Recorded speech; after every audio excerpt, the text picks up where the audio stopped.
In this tutorial, I will show you how to change your password on iPhone.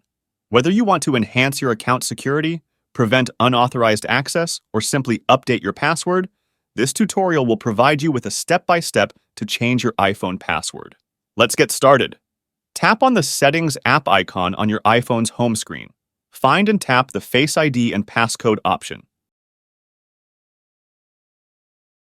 To proceed, you'll be prompted to enter your current passcode. Once you've entered it correctly, you'll gain access to the passcode settings. Scroll down and find the Change Passcode option. Tap on it to begin the process of updating your passcode. You'll now be presented with a numerical keypad.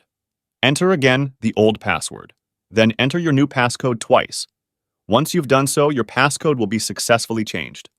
And that's it for today. If you found this video helpful, please consider leaving a like and subscribe to my channel for more tech tips and tricks. As always, if you have any questions or requests for future videos, drop them in the comments below. Thanks for watching, and I'll catch you in the next one.